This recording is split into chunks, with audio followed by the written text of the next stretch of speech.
Howdy. It's bright. How are you guys today? Good. How are you doing? I'm pretty good. Just winning this game after all you guys have been through in the last, 10 days, being on the road.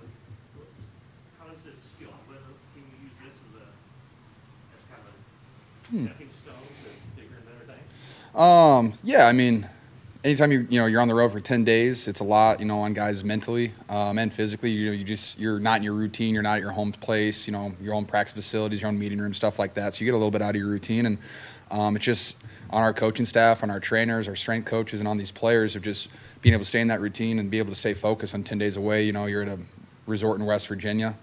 And you're just away from your families, you're away from, like I said, your routines. And to be able to come into Philly against a team that has a fantastic defense and a lot of weapons on offense and to grind it out in a grimy, dirty game like that and get the dub, you got to have wins like that under your belt if you want to expect to have a good season. To win that way and then win a vastly different way in basketball, what does that mean to tell you about You just got to learn how to win the football games. Winning in the NFL is very difficult. It's hard. And anytime you can get a win on the road, it's a big deal. I'm excited to go home, this weekend, Sunday Night Football. It's going to be awesome. But when you can get those wins on the road, like I said, they're grimy, a lot of grit. I think we average like 3.4 yards a carry and 38 runs. You got to love it. It's a whole team win. And before I continue, I got to give a shout out to our special teams. Mitch with 3 punch inside the 20, 2 inside the 10. That's pretty elite right there. He's incredible. I know our gunners played well. We had a guy we'd assigned this week, Trent, who had a tackle inside the 20 on a kickoff that just got our guys going. And I think Kittle had a block field goal, right? That was him. We had 0 turnovers on the day, and then he has that, which is the big change in the game. So our special team, shout out to Coach Hightower for just keeping those boys prepped because that was huge for us. That was a game changer.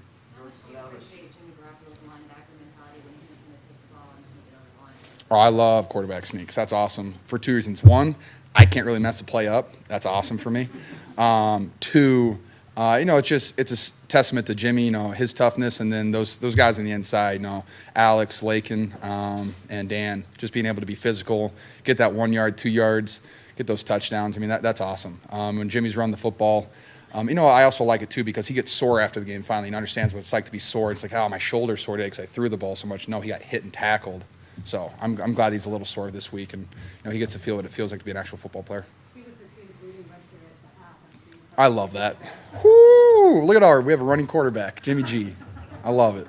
George, coming out of the 2-minute warning, we had an 8-yard catch, captain run, broke a tackle. Brandon Graham got hurt on that play. Did you sense that there was, you guys that addressed it was going to be a key point in the game, possibly, the momentum of the game? We definitely needed to score on that 2-minute drive. We had to do something because we were pretty stagnant in the first half. We got a little, some outside zone starting to go a little bit, and that was helpful. But I think our offense got a little bit going after that because 2 plays later, Debo had his long one, and then you cap it off with Juwan catching a touchdown wide open. So it's just small, consistent steps in the right direction lead to great results, and that's all we're doing. Just small, consistent steps down the field, one at a time, and then finally one play breaks. And we weren't shooting ourselves in the foot, too bad. We had a couple negative runs here and there, but overall we were moving the ball forward. And finally something broke because they played really soft in their coverages, and Debo was able to take one almost to the house. So that was awesome. Kyle said it was kind of unbelievable you guys were leading at halftime based on the way the motion of that first 2 quarters went. Was that, I don't know if you feel like relieved, I know you earned it, but was it a cool feeling to kind of have all those struggles and still be ahead? Because it was 3-0, and then they had the touchdown that got called back because he was out of bounds. So we were 10-0, then back to 3-0, then we had a blocked field goal, it was just a wild, range of emotions, kind of like a roller coaster. But just the fact that we were down 3-0 at the 2-minute warning, we're like, all right, well, we have a chance to go down. We can tie or we can take the lead going into halftime, and we know they get the ball. So, we have to, finish this half with the football. We can't give them another chance. And once we scored that touchdown, it was more of a, hey, look, we stopped shooting ourselves in the foot. We can move the ball on these guys. Just got to not hurt ourselves and just make the makeables. And that's what we started doing in the second half. We came out and started running the ball really well, hit those outside zones, and the game took care of itself. We just started making plays. All right. Thanks, George. Thanks, guys. Hey, Faithful, subscribe to our YouTube channel.